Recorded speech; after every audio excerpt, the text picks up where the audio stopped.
Pode falar. Pode falar. Esse é o podcast Pode Falar. Pode falar. Esse é o podcast Pode Falar. Pode falar, pode falar. Pode falar. Pode falar, pode falar.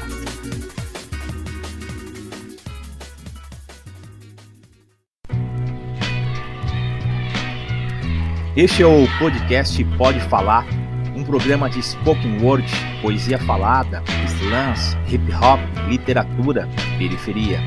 Sempre recebendo convidados dessas áreas para um debate sem massagem, chutando o balde comigo, Emerson Alcalde.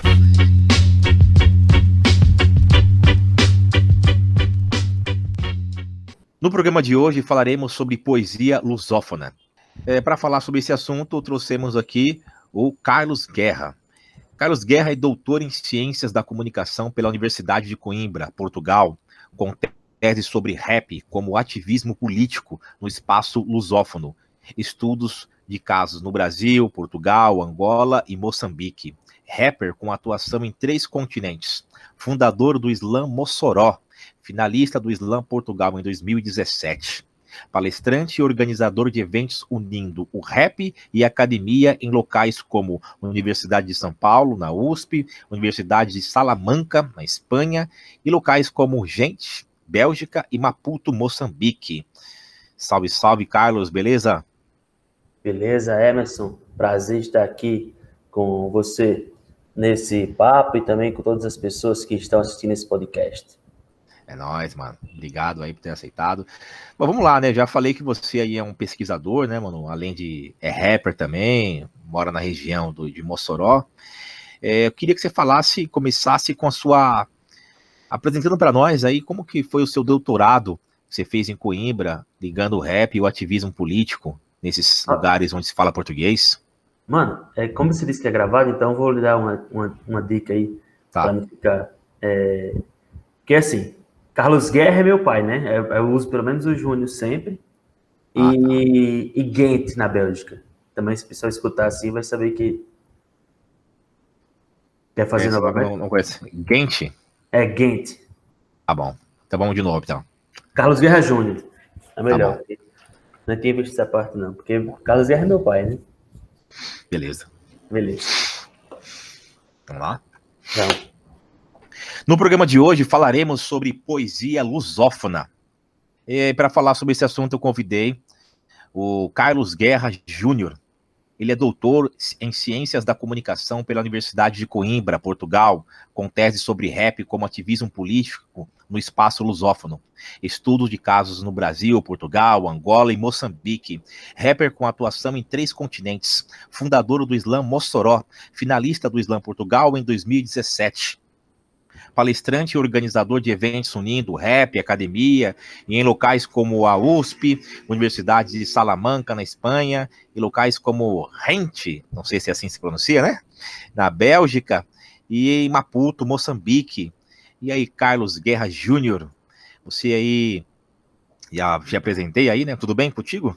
tudo bem? Um prazerzão estar aqui conversando com você e todas as pessoas que estão acompanhando esse podcast do Slam da Guilhermina. Quero contribuir com algumas opiniões e pesquisas sobre o rap do espaço lusófono. Porra, maravilha. E obrigado por aceitar o convite aí. Bom, Obrigado então, pelo convite. é nóis. É nóis. Gostaria o seguinte, que você... Vamos começar sobre a sua tese, né, mano, de doutorado que você fez lá em Portugal, falando sobre o rap, o ativismo político e a relação da língua portuguesa. A minha tese de doutorado na Universidade de Coimbra é rap como forma de ativismo político no espaço lusófono, com estudos de casos no Brasil, Portugal, Angola e Moçambique. A partir do meu estudo em Portugal, eu, como a maioria dos brasileiros que gostam de rap, viajei para Portugal sem ter conhecimento sobre os demais países de língua oficial portuguesa. Então, a gente no Brasil não recebemos essas informações sobre o rap nesses países.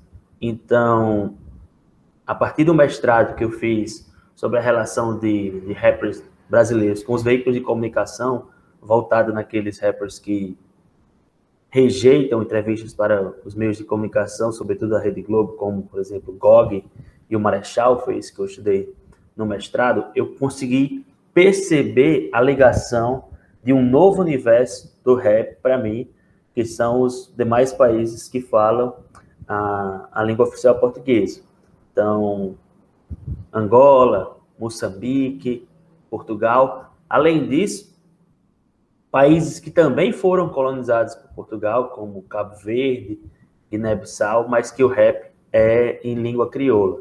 Então, eu fui perceber as divergências e convergências de discurso, fui perceber por que nós não conhecíamos esse rap feito nos demais países, e o mais curioso é que o rap brasileiro era bastante popular já nesses locais, as pessoas de Portugal, os angolanos, cabo-verdianos, moçambicanos que estudam na Universidade de Coimbra, tinham informações sobre MVB, o Racionais, Gabriel Pensador, e esse universo era desconhecido para a gente. Então, a influência, devido à presença dos veículos de comunicação, era muito forte.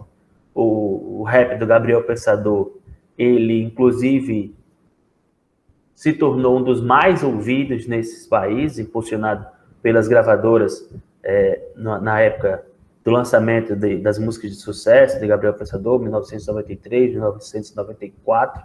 Então, isso influenciou, inclusive, a Moçambique cantar em língua portuguesa e também era uma forma de trazer as reivindicações sociais em Angola, já que não havia a possibilidade de questionar o governo local lá em Angola. Então, o DJ Pelé tem um programa de rádio de grande audiência lá, então as pessoas que falavam de críticas ao capitalismo, ao racismo, às denúncias de corrupção, problemas que também eram vividos em Angola, era colocado no programa do DJ Pelé a música rap do Brasil, desses espaços, e daí fazia com que a mensagem, com que a reflexão chegasse. Então, são vários fatores que influenciavam, e o Brasil é um continente, né, espaço de continente, mas que não recebia essas informações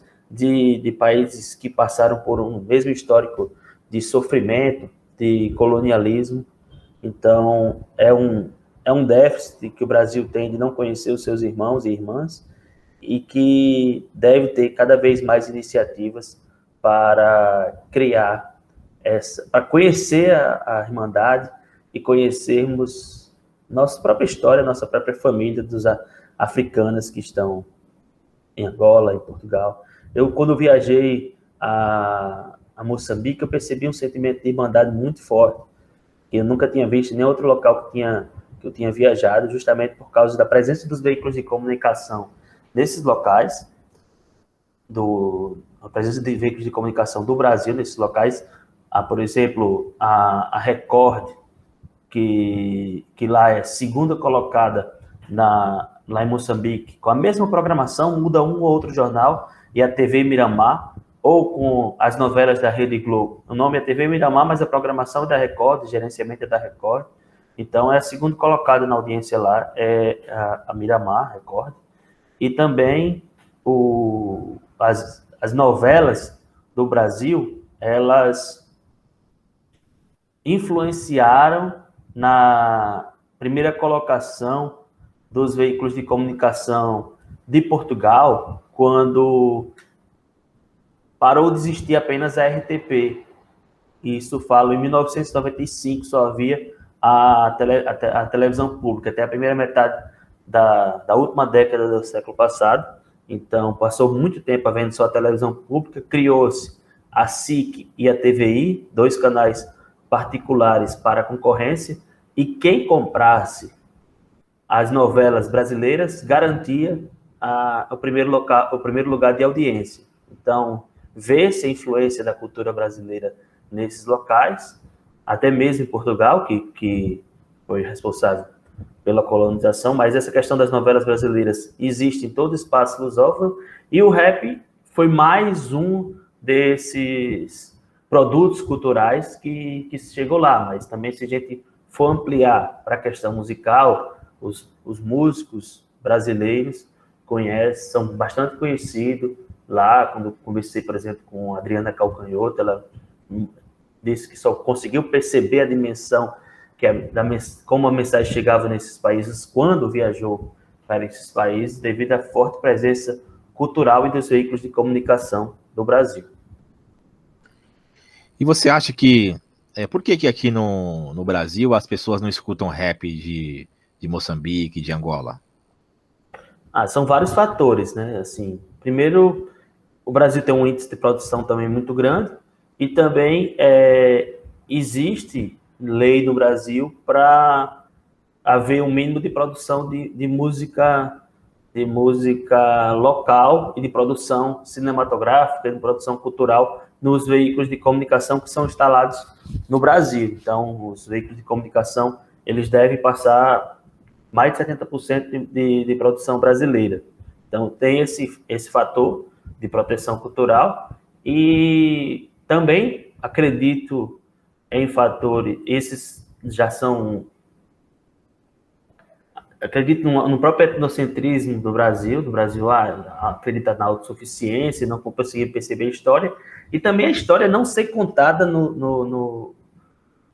desde a escola. Então, a gente não escuta rap moçambicano, não escuta rap angolano, mas também conhece pouco sobre Moçambique, sobre Angola. A gente estuda uma história totalmente eurocêntrica, uma história totalmente racista, uma história totalmente voltada na Europa. Então, nós temos várias referências na escola de heróis que não nos representam, de símbolos culturais que não nos representam, formando uma cultura superior europeia, e daí a gente percebe claramente quais são as diferenças entre cidades da Grécia ou da Itália. Qualquer estudante do ensino médio consegue dizer algumas informações sobre a Europa, mas sequer consegue saber algo sobre os países onde muitos de nós viemos, já que o histórico do tráfico de pessoas escravizadas fez com que fosse a nossa própria origem, a nossa própria formação. Então, nós não conhecemos as nossas origens quando recusamos conhecer, quando não temos informações ou recusamos a conhecer nossas origens africanas. Então, é um problema educacional, é um problema racial, um problema racista, é um problema cultural, e a gente perde o nosso próprio sentido de nós, porque nós temos um grande aprender sobre nós ao percebermos Moçambique, Angola, Guiné-Bissau, São Tomé e Príncipe, já que é de lá que nós viemos, né? Com certeza, né? É histórico mesmo, né? O problema. É uma pena, né, que a gente não esteja mais próximo, né, o rap, né? A gente está lá, né, os MCs, como você disse, mas eles não estão tanto aqui, né? Eu conheci um rapper, um poeta, né, de Cabo Verde, o Ed Lennon, né? E ele me disse que escuta, ele começou a falar o nome de todos os rappers brasileiros. Eu falei, porra, cara, que vergonha, eu não sei falar nenhum de Cabo Verde, por exemplo, né? A não ser ele. A gente sabe que tem alguns aqui eu tenho um pouco conhecido, né? Por exemplo, Azagaia, até que a galera assim sabe um pouco quem é, mas não conhece, não sabe cantar uma música, por exemplo, né? Do Azagaia. Eu acho que ele é o mais conhecido de Moçambique, não é isso? Exato. E até teve um DJ aqui, o DJ do Projota, de Kaique, que produziu vários rappers aqui. Ele produziu um rapper angolano, né? O King. Kid MC. Kid MC. Só que, pô, nem ele assim, na hora que ele lançou, eu fui ouvir. E os comentários eram esse, pô, mano, eu duvido que a galera vai acompanhar, que vai compartilhar. Ele mesmo falou, né? E de fato não teve uma reverberação grande, porque ele é um cara que lança MCs e estoura, né? E ele fez isso com o Kid, eu achei bem importante. Eu achei que ia estourar também aqui no Brasil, mas não aconteceu. Você acompanhou esse fato aí?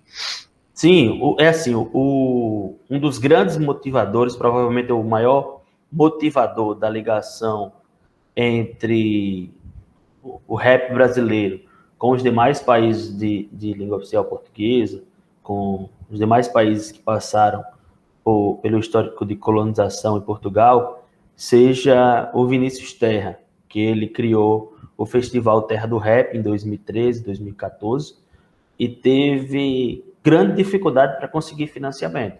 A ideia dele foi trazer MC Capa, de Angola, Luati Beirão, de Angola, Mami Miss Skills, de Angola, chegou a trazer a Zagaia, chegou a trazer vários rappers portugueses também. Isso foi buscar financiamento, e ele, na entrevista que me concedeu para a minha tese de doutorado, falava da dificuldade de financiamento. Então, os próprios financiadores, quando ele ia buscar instituições de cultura, de pesquisa, diziam, mas por que não traz dos Estados Unidos para comparar como os principais exemplos são aqui, ou se não, da questão argentina, ali que é mais próximo, não tinha essa ligação, não conseguia convencer para trazer países africanos de língua oficial portuguesa, e muitas vezes, até mesmo na próprios movimentos, nós vemos muita gente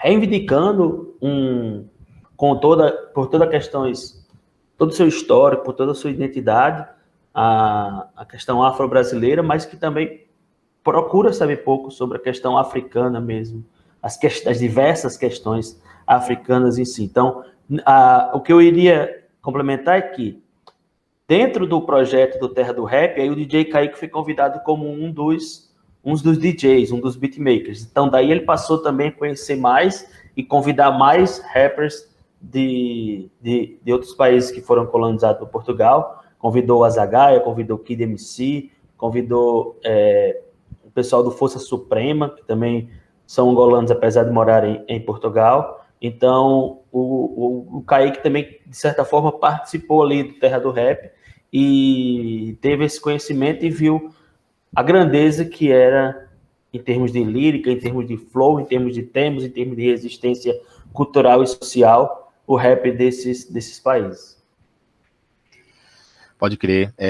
Eu me recordo que quando rolou aqui em São Paulo um evento, não sei se foi esse, né, que foi na Cachoeirinha, no Centro Cultural da Juventude, rolou um encontro de rappers de língua portuguesa, né?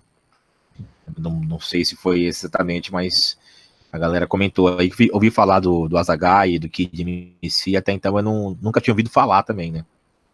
Só o Valete, que apesar de não ser, ele é Portugal, né, de português, mora em Portugal, mas deve ser descendente de africano. Ele nasceu em São Tomé e Príncipe. Você conhece o Valete também? Ele nasceu em São Tomé e Príncipe. Ele nasceu em São Tomé e Príncipe, então, africano, foi com 2 anos de idade para... Não, desculpa. Ele é descendente de São Tomé e Príncipe e nasceu em Portugal. Ah, pode crer. Ele até que é um pouquinho mais conhecido aqui, né? Ele já veio, a gente trouxe ele num evento na Semana do Hip Hop, indicamos vários rappers e aí acabou, o nome dele foi aprovado, né? A gente indicou vários, aí trouxemos o Valete pro mês do Hip Hop aqui em São Paulo. Então foi o mais próximo, assim, de uma relação, né? Teve um país.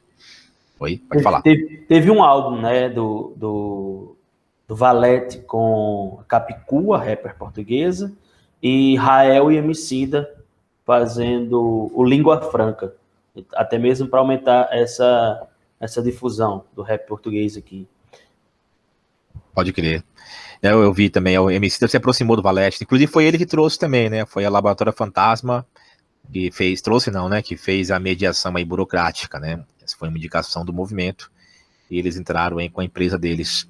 Bom, então estamos falando um pouco sobre Moçambique, quero chamar aqui um poeta para dar uma contribuição também, ele que já veio no Brasil para um projeto na Margem, que era um evento de spoken word, que reunia vários países, não só da língua portuguesa, né, mas línguas hispânica, francesa, inglesa. Então, vou chamar o Felin Capella, de Moçambique, Maputo. Diga aí, meu mano, como que é a poesia aí em Moçambique? Salve, salve, salve, mestre. Felin Capella aqui, de Moçambique para o Brasil. Falar aqui também para o programa do Emerson Alcade, um grande irmão, não é? Emerson, muito obrigado desde já por ter me levado até a São Paulo para esse projeto na Margem, que que participei com muito gosto e a partir deste projeto fizemos brotar grandes pontes entre Maputo e São Paulo, ou como queiram, Brasil e Moçambique, não é? Sobre isso posso falar um bocadinho mais tarde. Entretanto, de forma muito geral, até porque deste-me somente 3 minutos para falar disto, o que podemos dizer em relação à poesia de Moçambique? Ela começa-se a notar a literatura, não é? O nascimento. Começamos a notar a partir de um jornal chamado Brado Africano, que era coordenada por 2 irmãos chamados Irmãos Albazine, não é? Que era o João e outro irmão que agora me faz o nome, não é? E a coisa interessante é que este jornal, o Brado Africano, não é? Ele expunha as realidades culturais, a importância da Mãe África, não é? Por quê? Porque os irmãos Albazine, vamos abrir aqui parênteses, eram figuras privilegiadas. Eram assimilados, eram pessoas não indígenas. Não sei se vocês conhecem esses termos, mas eram assimilados, eram pessoas que tinham acesso a tudo, tinham privilégios, porque eram filhos do colono, eram filhos dos brancos e até misturados com os pretos. Aqui, em Moçambique, nós usamos esse termo, que eu sei que no Brasil é pejorativo, o termo mulato, não é? Os irmãos Albazines eram mulatos e tinham este jornal, o Brado Africano, que fez cerca de 11 edições, não é? Que provocava muito o sistema a reivindicar aquilo que lhes foi prometido aos assimilados, que eles teriam direito a um passaporte, né, que viajariam para Portugal sem problema nenhum e teriam vários outros privilégios. Quando eles deram por si, muito tempo depois, não é, descobriram que não, era tudo uma farsa e que o colono português, nesse caso, nunca cumpriu. E eles começaram a reivindicar e a glorificar a Mãe África. A dizer que não, começaram a descobrir parte de si aqui em casa. Então eles passaram a não rejeitar, não é? Como faziam outrora, rejeitavam aquilo que era de casa, as línguas locais, não falavam as línguas locais, porque diziam que essas línguas não são de gente. Então eles começaram a valorizar, tanto que neste mesmo jornal Brado Africano haviam textos publicados na língua local. Esse é um aspecto. Entretanto, porque vejo que o tempo vai embora, muito mais tarde, falamos do Brado Africano nos anos 1909, 1911, não é? Depois, por aí, um pouco antes da independência, começaram a surgir aqui revolucionários, não é? Militares, figuras como Armando Emílio Guebuza, o poeta falecido já agora recentemente, Marcelino dos Santos, não é? E estes, sim, escreviam poesia de combate antes e depois da independência de Moçambique. E esta poesia combatia realmente ao colono, lutava, não é, para que houvesse uma integração dos pretos e que os pretos e que os locais conquistassem sua independência e sua liberdade, não é? Entretanto, podemos muito bem enquadrar figuras como Noemi de Souza com seu poema Let My People Go, Deixa o Meu Povo Ir, não é? Poetas como José Craveirinha, Rui de Noronha, estes também escreveram a poesia de combate, não é? A poesia, diga-se de passagem, panfletária, esta que era feita por Armando Guebuza, Marcelino dos Santos, não é?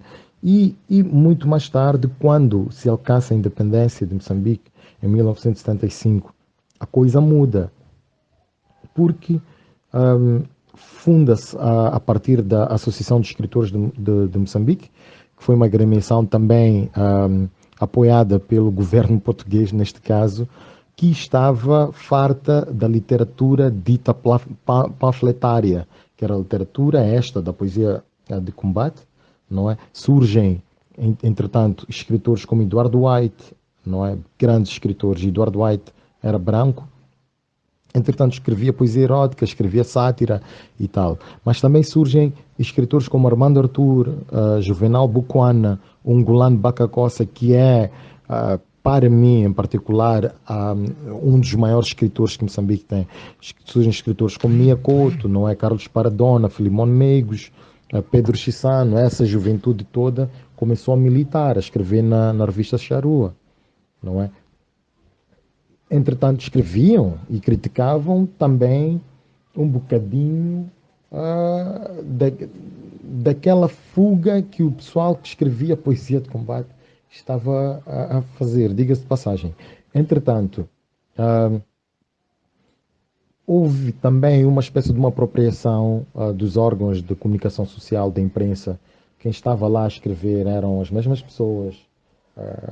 Minha Couto trabalhava no jornal, por exemplo, não é? No Jornal Notícias. E a nova geração sentia que não tinha espaço depois de nos anos 90, não é?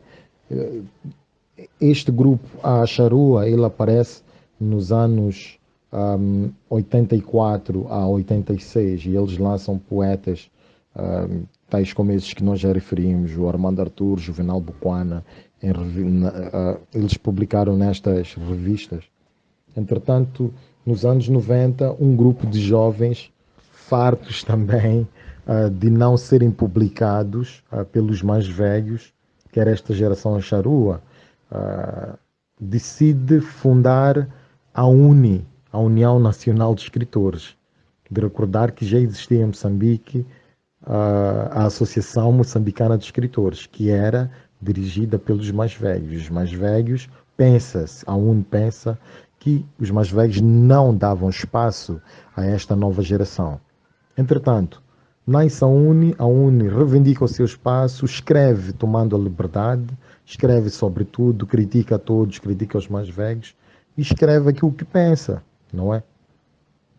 Do espaço da UNI nasce um projeto chamado Noites de Poesia, ali no Centro Cultural Moçambicano Alemão, não é? Liderado pela UNI e também coordenado pelo poeta jovem Amarildo, hoje radicado na Itália, Amarildo Valeriano. E este espaço Noites de Poesia, ele vai despertar quando Felin Capella, jovem produtor, poeta, jornalista, ativista sociocultural, fica na frente do projeto. Há uma massa que começa a aderir a estes espaços, não é? Porque era um espaço 100% de integridade e de liberdade de expressão, não é? A oposição, os partidos no poder, militavam todos juntos em prol da poesia e diziam o que lhes apetecesse dizer.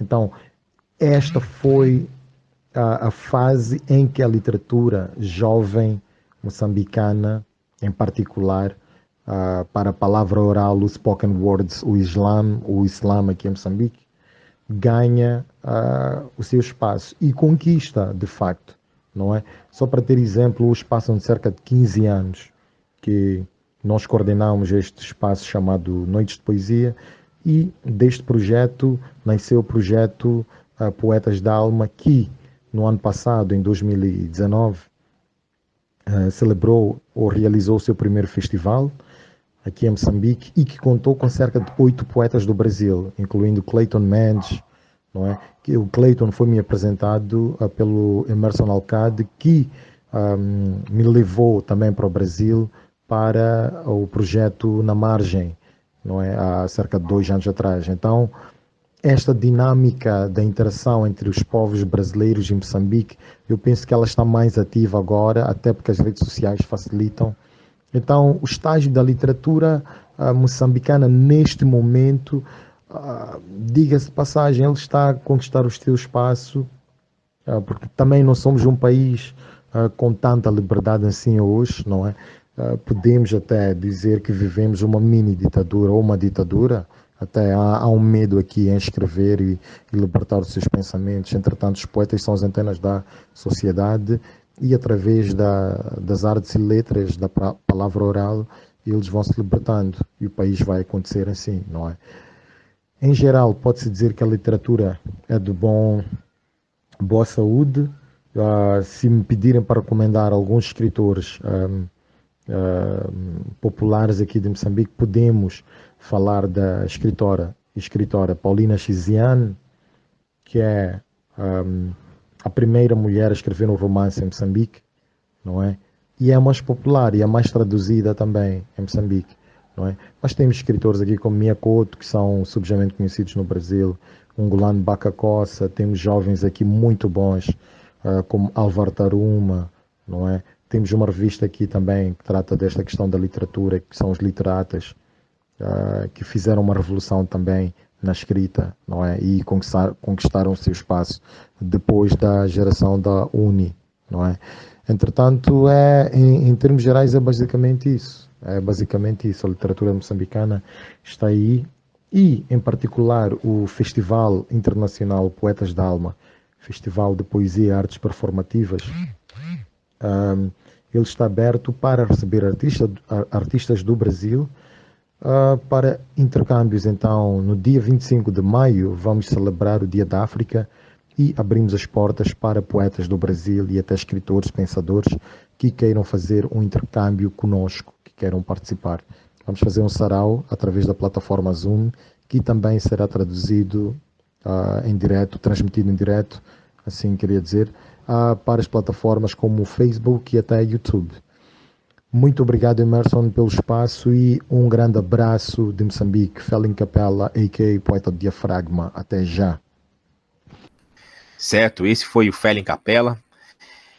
Vamos voltar aqui ao Carlos Guerra Júnior, certo? É o seguinte, Carlos, você também falou que, por exemplo, em Cabo Verde e em alguns outros lugares não se fala português, né? Se fala crioula, o banto. Como que é a relação dessas três línguas aí? Na sua pesquisa você chegou a explanar um pouco mais sobre isso? São três universos etnolinguísticos, né? Assim, a questão é que a gente deve também pensar além dessa ligação da língua portuguesa, porque quando se resume a pensar na ligação da língua portuguesa, também pode ser um reforço do apagamento histórico e também perceber toda a cultura de resistência que resistiu a esse histórico colonial, porque a língua portuguesa ela veio pela colonização, só que a colonização ela foi mais forte nas capitais. Então, sobretudo no interior de Angola, de Moçambique, há uma manutenção cultural, étnica muito forte. E nisso existem as línguas locais, as línguas banto, por exemplo. Apesar de Moçambique ter como única língua oficial o português, Moçambique nunca teve o português como a sua principal língua falada. São mais de 40 línguas em Moçambique. O Emakua sempre teve mais falantes do que o português. E por uma questão colonialista, racista, as pessoas buscam diminuir as línguas banto para dialetos, chamam de dialetos. Só que são línguas com classificações linguísticas, gramaticais totalmente diferentes, com históricas totalmente diferentes, e são línguas que precedem o português. Então, essa ligação, apenas pela questão linguística, não por si só traz a resposta. É perceber todo o histórico de colonização, de onde viemos, que é importante perceber esses países como São Tomé e Príncipe, Guiné-Bissau, Cabo Verde, Angola e Moçambique. Não é apenas uma questão linguística, porque podemos reforçar o colonialismo através disso. Então, há os grupos, o povo banto é o povo que ocupa mais de 20 países na África subsaariana, e existe a presença linguística de cada região do povo banto. Então, em Moçambique, são mais de 40 línguas. A colonização, que passou a ser mais forte no final do século XIX, e Salazar em 1930, começou a impor o português como uma das formas para conseguir a assimilação cultural. A assimilação cultural era você recusar todos os hábitos do seu país, do seu local, né, que antigamente era colônia, para receber alguns direitos. Então, você deveria falar e ler português corretamente, apesar de muitos portugueses não saber ler. Você tinha que se vestir como português, você tinha que ter um emprego, não ter histórico policial, ter a religião católica, isso em 1930. Para conseguir um documento de assimilação e conseguir ter um trabalho formal, aceder ao teatro, isso dentro do centro de Maputo ou do centro de Luanda. Então, que no caso era Lourenço Marques, Maputo na época. Então, isso foi uma história, uma forma de apagamento brutal, muito forte, e as pessoas passaram a ter vergonha de falar as línguas locais, as línguas banto. Além disso, quando acontece o processo de descolonização, Samora Machel, presidente de Moçambique, e Agostinho Neto, presidente de Angola, também acreditavam na construção de um homem novo, em que deveria ter hábitos modernos, deveria ter uma educação numa língua gramatical estabelecida e que fosse uma língua só. E aí uma língua só é para evitar as disputas entre as diversas línguas locais, que em Angola são 8, mas conheço 4 com mais presença, que é o Fiote em Cabinda, Kikongo no norte, Quimbundo no centro, Umbundo no sul. Mas na época do período de independência, cada língua dessa representava um povo que falava essas línguas. Então, Agostinho Neto em Angola também buscava fazer com que houvesse uma unidade linguística nesses países e trouxe o português. Então, foi outro apagamento muito forte, e daí as pessoas passaram a se inferiorizar falando nas línguas locais. E o próprio rap representa isso. Dos estados, em Moçambique é um caso ainda mais complexo, porque assim, o rap, quando acontece a queda do Muro de Berlim, acontece o fim das parcerias que o Moçambique tinha com o leste europeu, o que acontece é que as pessoas que estavam mais cerca de 20 mil trabalhadores que estavam na Alemanha Oriental voltam para Moçambique, trazem vários hábitos, inclusive um deles é o rap. Além disso, tem os veículos de comunicação que surgem na época, os veículos de comunicação concorrentes à televisão estatal, e daí as pessoas passam a cantar em inglês, e o rap de Moçambique, ele era... porque não tinha parâmetro, não conheciam o rap falado em português, então as pessoas cantavam em inglês, meio que a repetição do que via nos Estados Unidos. E nas entrevistas que eu fiz na minha tese, o Eder Leonel disse, que é um dos pioneiros, disse, não, a gente repetia algumas coisas que aprendia ali e tal, mas não sabia bem o que estava falando e tal, a gente só entendia que era alguma coisa para se falar inglês e tal. Então, é o efeito dos meios de comunicação do Brasil, a presença do Gabriel Pensador, também um grupo de rappers que começou em Portugal e volta para Moçambique, que é o Banda Podre, que mostra esse caráter de popularização, e a língua portuguesa passa a ser mais presente passa a ser presente no rap em Moçambique. Isso tudo para dizer que um dos grupos que, dentro da minha pesquisa, foi o primeiro que eu encontrei, já no final da década de 90, o Estico Nibaula, ele passa a cantar em 2 línguas locais. Isso causa choque para as pessoas, e também, mas aqueles músicos tradicionais que, de certa forma, rejeitavam o rap feito por grupos sociais da elite ou por símbolos que não representavam Moçambique, passa também a respeitar o Estico Nibaula e convidá-lo para alguns espaços onde outros grupos de rap não entravam. Então, eles Eles cantavam em Chope e em Ronga, 2 línguas locais, e até hoje cantam em língua banto. E sempre quando eu vejo um rap moçambicano, foi uma coisa que eu comecei a pesquisar dentro da pesquisa, a importância das línguas banto. E sempre que eu vejo uma música em língua banto, eu sempre gosto bastante, sempre respeito esse histórico de resistência no qual está inserido nessas línguas. Então,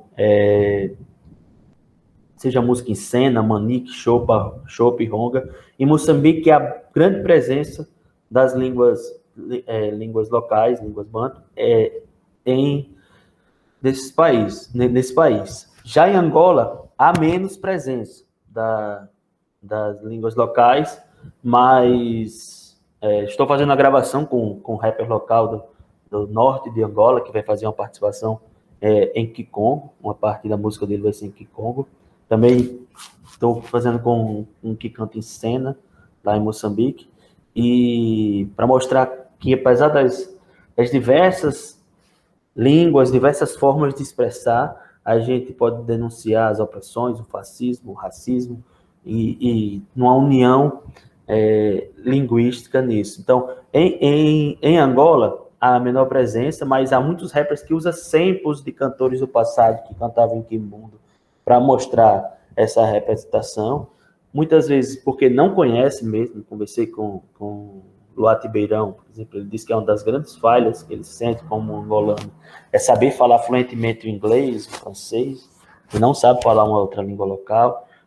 Os outros rappers, a MC Capo, diz que entende o quimbundo, mas não consegue falar totalmente a língua que seria ali da região central de Angola. Então, cada vez mais eles vão percebendo a importância da valorização étnica, cultural, para resistir ao apagamento histórico e mostrar essa variação identitária. Então, essa é a questão das línguas banto.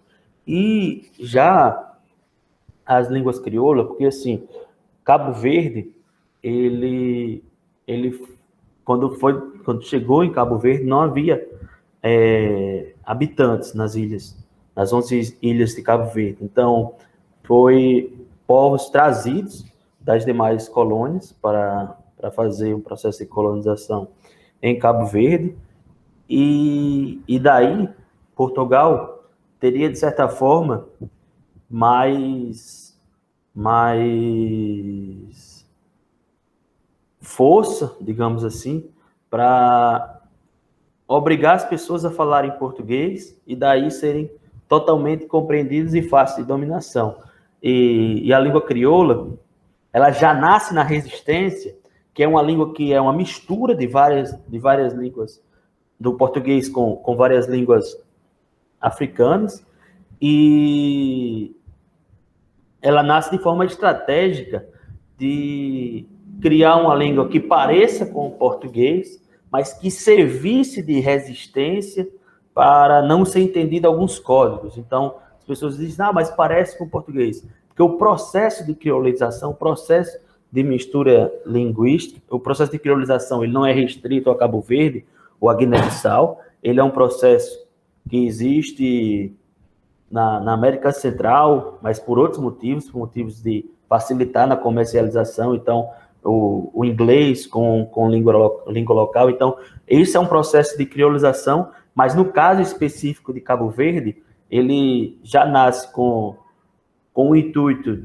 de haver uma resistência, de criar um código paralelo, mas dizer aos colonizadores que estavam, sim, falando português. Então, por isso que parece com português, mas só que não é exatamente. E aí, além disso, o processo de criolização ele é um processo contínuo. Então, palavras e expressões que a pessoa vê em outra língua que não tem no crioulo, as pessoas criam no crioulo, e tanto que o crioulo em Lisboa, que lá em Lisboa existe uma grande presença da comunidade cabo-verdiana e muito forte o rap em crioulo na margem sul de Lisboa, na região metropolitana de Lisboa, onde existe a presença imigrante muito forte. Então, há outras palavras em crioulo que não estão em Cabo Verde e em Guiné-Bissau, que existem também diversas línguas locais, línguas étnicas, línguas nacionais, como também existe um crioulo como uma forma de unidade dos povos. Aí, o crioulo parece também com o português, mas é um crioulo diferente de Cabo Verde. Em Cabo Verde também em cada ilha existem expressões que não tem nas demais, que é esse processo contínuo de linguístico. E em Cabo Verde há pelo menos 2 grupos principais na língua, que é o Berlavento e o Sotavento, que parte das ilhas falam Sotavento, parte falam Berlavento. São os 2 grupos linguísticos. E daí, na oficialização das pessoas, da língua como expressão oficial, sempre é uma justificativa de que era uma língua solta, que não havia gramática. Então, vários linguistas estão nessa luta para transformar. Já tem gramática pronta, já tem experimentação das pessoas nas escolas com o crioulo, mostra que o índice de rendimento é muito maior quando utiliza o crioulo, porque as pessoas falam crioulo em todos os seios do dia a dia, mas o português insiste em ser a língua oficial, então está nos documentos, está na educação, está na mídia. Todos os outros espaços é crioulo. E em Guiné-Bissau, em todos os espaços também é crioulo. Além disso, há as dezenas de línguas étnicas locais e o português como língua oficial, extremamente excludente, já desde a educação até os documentos, porque não é uma língua do cotidiano das pessoas. Então é isso. Porra, mano, obrigado aí pela aula, hein? Nossa, é um universo gigantesco, na verdade, né? Cada país e cada povoado, cada cidade, né? Tem a sua história, né? Exato. Tem as suas particularidades aí, e línguas mesmo, não dialeto, como você já mencionou aí, né? Agora vamos para Portugal. Como que é o Islã em Portugal, mano? Você conheceu o Islã lá? Como é que funciona? Você parece com o Brasil? Como são as temáticas, o formato? Assim,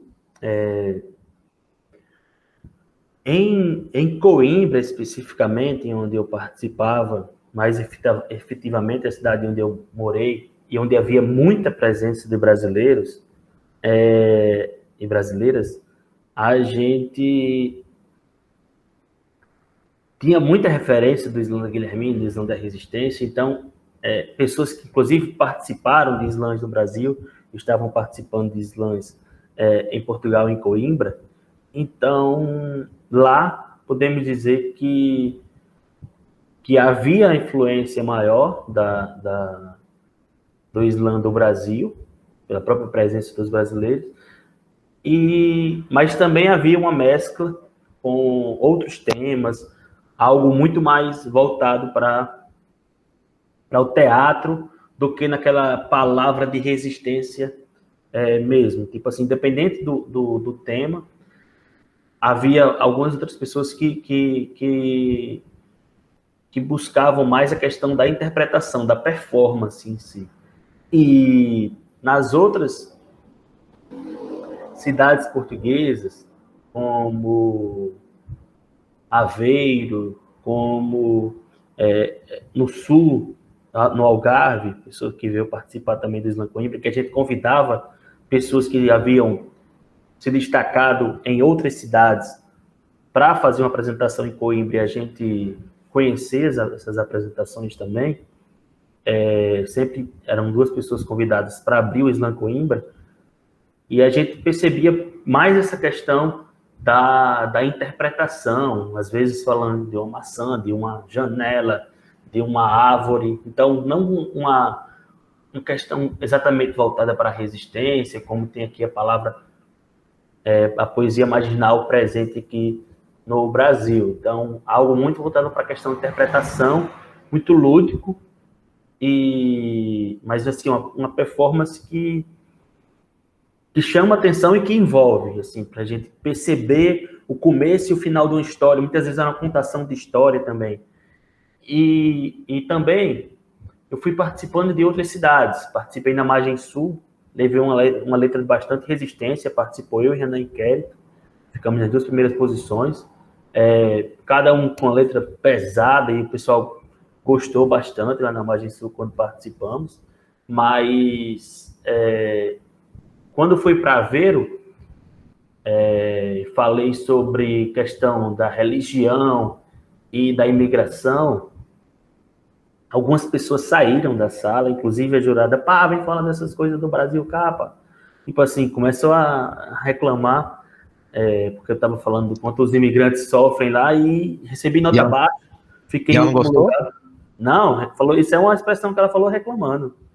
Fiquei em último lugar, recebi nota baixíssima, e pessoas saíram da sala, assim, tipo assim, ninguém estava esperando uma palavra de resistência ali, todo mundo uma questão mais lúdica, outra pessoa falou de sexo, outra pessoa falou de uma história que viveu, e eu falei mal da Igreja Católica, num espaço bastante conservador, e falei da questão da imigração. Então, as 2 letras foram abominadas, assim, Mas que legal, né? Você provocou eles, né? Exato. Então, quando a gente chega na final do Slam Portugal, é uma diversidade de temas, de perspectivas, de interpretação, mas sempre o pessoal imigrante traz aquela questão, sistemas da imigração, da xenofobia sofrida, do racismo sofrido. E então, na final eu participei, tinha eu, outra mana minha, a Luciana, que trouxemos a realidade brasileira lá e tivemos uma boa receptividade.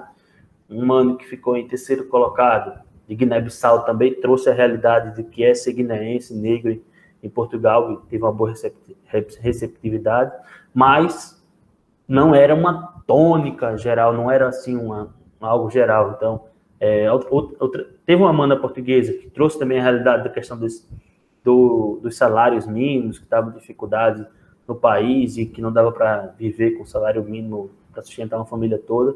Mas havia vários outros temas que não tinham essa questão da poesia marginal periférica. Agora sim, muita interpretação, muito envolvimento teatral nos textos, assim como a gente vê também no Mundial, né? Agora, já no ano passado,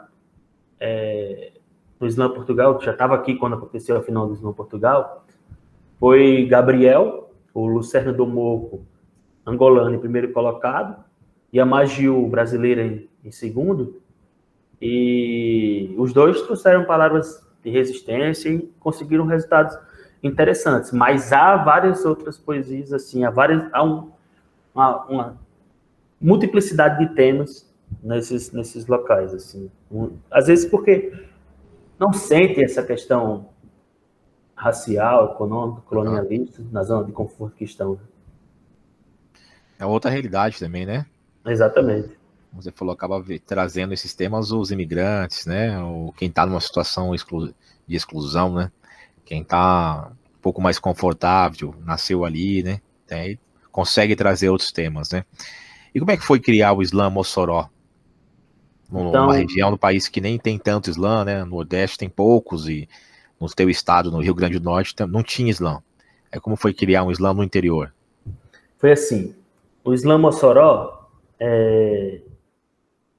eu fui para... Meu primeiro contato com o Slam, eu tinha contato com rap bastante. Meu primeiro contato com o Slam foi o pessoal participando de um evento na Universidade de Coimbra, o pessoal do Slam Portugal, da organização do Slam Portugal, participando de um evento na Universidade de Coimbra, a convite do professor Boaventura Sousa Santos, onde eu vi rap cigano. A questão dos ciganos lá é um preconceito assim muito forte, muito declarado, inclusive. As pessoas não têm receio em dizer que tem preconceito com cigano, e não são questionadas por isso. Inclusive, um candidato, um deputado de Portugal atual, fala isso de forma declarada na televisão. Então, lá na Universidade de Coimbra, trouxemos quer dizer, trouxemos não, porque eu só fui como convidado. Havia o Portugal Slam no cerimonial, e havia um rapper brasileiro com estudantes ciganos, e também várias outras expressões de arte popular e vários rappers. Então, tive esse primeiro contato.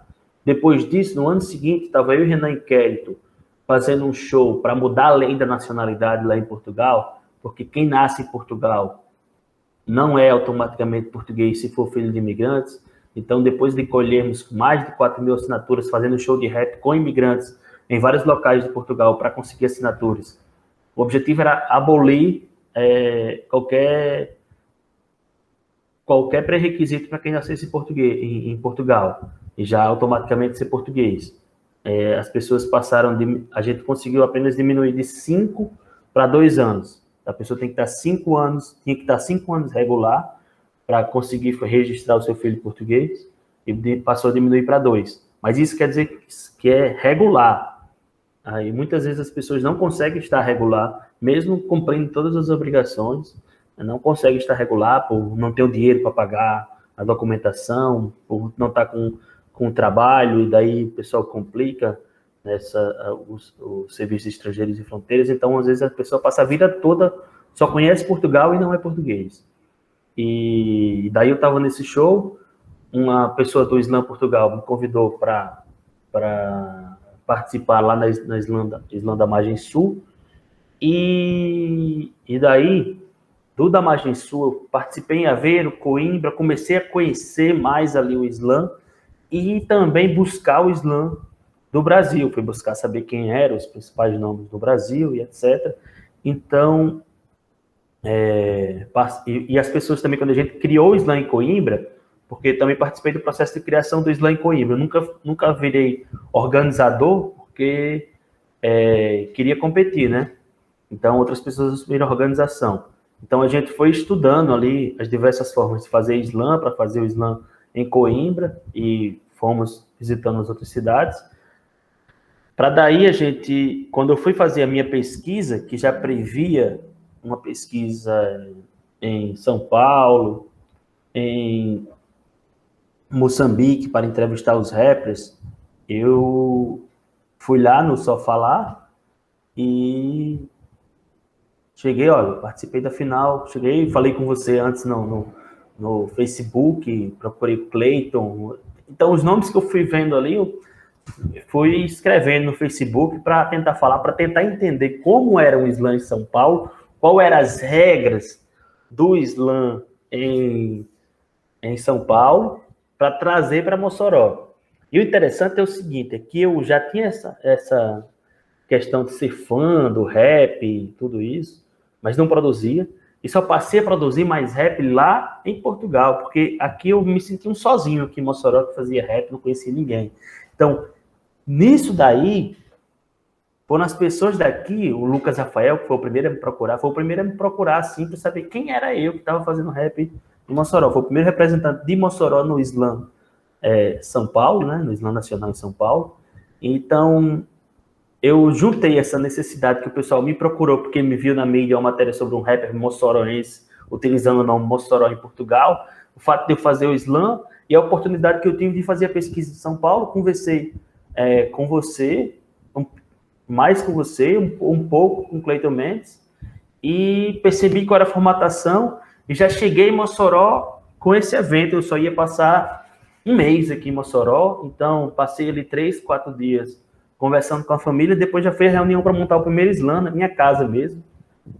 Reuni ali umas 10, 12 pessoas que eu descobri que tinham algum envolvimento com poesia, com rap. Fizemos o primeiro evento, com esse nome Islã, as pessoas em Mossoró não sabiam o que era esse nome Islã, então a gente conseguiu, como eu sou jornalista, né, consegui uma repercussão interessante ali na mídia para explicar o que era Islã e tal. Fizemos num local bem central, na primeira edição já deu uns 300 pessoas, porque a gente fez uma divulgação midiática assim, muito forte, e era uma novidade que algum moçoroense que estava em Portugal estava trazendo e estava reunindo ali com o pessoal e tal. Então a gente conseguiu fazer um evento grande, e eu disse, olha, vamos manter esse evento aqui, que já está mais ou menos ali garantido que quem ganhar aqui em Mossoró, se não tiver nenhuma outra pessoa abrindo no Rio Grande do Norte, a gente vai para São Paulo e tal. Então, isso aí motivou bastante, porque assim, a gente aqui em Mossoró sente um... São Paulo é um universo de distância, assim, vocês... Às vezes a gente escuta ali uma música, o cara dizendo, eu sou do Grajaú, eu sou do Capão, eu sou do sei do quê. Então, a gente escuta tanto aqui em Mossoró, quem gosta de rap, que o desejo do cara é tá aí no Grajaú, tá no Capão, que vocês falam da exclusão, né? E a gente, pô, os caras estão ali, será o Capão é o lugar de Racionais, MCs e tudo. Então, pô, vou conhecer esses caras na periferia de São Paulo, é o local que muitas vezes os caras daqui, quem gosta de rap, gostaria de estar, né? Na periferia de São Paulo para cantar um rap com as referências. Então, essa questão de já tá mais ou menos ali garantido, só deveria cumprir algumas regras para fazer classificar. Então, ficava nessa triangulação ali. Quando surgia alguma dúvida, eu lá de Portugal perguntava para você, e o pessoal fazia sempre, e como os outros slams no Brasil, era sempre um dia no mês, fazendo o slam, um dia certo no mês, aqui o pessoal buscou fazer, um dia fez na chuva até, tudo, para não perder essa questão da vaga para o Nacional em São Paulo. Então, quando tudo concretizou, foi muito interessante, uma vitória grande, e assim, a gente, quando chegou com uma coisa nova e que foi muito midiática, desde o início, convites para universidades, escolas, palestras, tudo os slammers de Mossoró são convidados para lançamento de livro, projeto internacional, por causa dessas questões da minha tese, que também alguns contatos que eu vou fazendo com universidades de fora, o pessoal daqui está envolvido. Então, são várias situações que são colocadas, inclusive, desde o início, desde essa primeira reunião, nós tivemos uma professora da UERN que estuda a ligação rap e repente. E daí ela já levou o Slam Mossoró para ser um projeto de extensão da UERN. Então, isso possibilitou totalmente que já vai sair o próximo livro, já vai sair o primeiro livro, já vai institucionalização das coisas, convite para vários espaços, um recurso para o Slam Mossoró ser aplicado nas escolas, com os slammers que mais são presentes no Slam Mossoró está nas escolas. Então, e aqui, sempre que, quando eu fui montar essa primeira reunião que foi na minha casa para montar o Slam Mossoró, eu conversei com o pessoal e o pessoal dizia assim, tomara que esse aqui dê certo, né? Porque sempre a galera chega assim com os projetos de uma batalha, aí dura 6 meses, dura 5 meses. Não, tenta fazer uma roda de breakdance, aí dura 3 meses. Tenta fazer... Então, o pessoal dizendo que desde hoje o Caboclo, que participou do último Slam Viral, ele está fazendo um documentário sobre o rap moçoroense. O rap moçoroense existe desde a década de 80. Eu só fui saber há menos de 5 anos atrás que existiam outras pessoas envolvidas no rap aqui em Mossoró. E o Slam Mossoró tem tido essa continuidade aí desde dezembro de 2017, forte. Não tem mais esse público de 300 pessoas que foi mais o impacto inicial, mas manteve um público fixo. Há a questão midiática sempre, há essa participação total, e essa questão da UERN, que hoje são 2 pessoas que pesquisam na UERN, o Lucas Sullivan e a professora Carla, que esteve na primeira reunião, que faz com que haja essa institucionalização do Slam também junto à UERN, e várias outras parcerias que vão sendo conquistadas. Muitas vezes as pessoas nos procuram já para fazer um apoio, como foi no último Slam, o Sindicato dos Profissionais de Educação. Procuraram o Slam para patrocinar e já valendo uma vaga para o Slam Viral Nacional. Então, virou uma corrente grande, um movimento estabelecido, que hoje eu acredito que é um movimento cultural, popular, com maior constância aqui na cidade, é o Slam Mossoró. Bom, que legal, cara. Bom, obrigado, quero agradecer, mano, a tua participação aí nesse podcast esse podcast Pode Falar. Mano, também vem inspirado como se falou, o Só Falar, Nasceu ali a ideia, né? Só que não tem mais ligação hoje com o Red Bull Station. Mas é um podcast aí que inspirado aí nessa da ideia. Inclusive tem tudo a ver com Moçambique. Quando o Felin Capella ele foi no Só Falar, ele falou, foi em referência à região chamada Só Fala, em Moçambique. Eu falei, não. Ele falou, ali contou a história, que é um lugar que tem uma tradição oral bem grande, né? Eu criei o nome sem saber disso. Depois incorporei essa ideia, né? De ser um território de griots, né? É isso aí, mano. Valeu aí, obrigado. Aprendi bastante aí sobre a poesia lusófona. Beleza aí, obrigado. Também obrigado, Felin, pela participação aí. Poesia, rap, é nóis. Fiquem ligados. Um abraço. Um abração. Esse projeto ele foi contemplado pelo PROAC Lab Lei Aldir Blanc, histórico em literatura, do Governo do Estado de São Paulo, Secretaria Especial da Cultura, Ministério do Turismo, Governo Federal, Pátria Amada Brasil.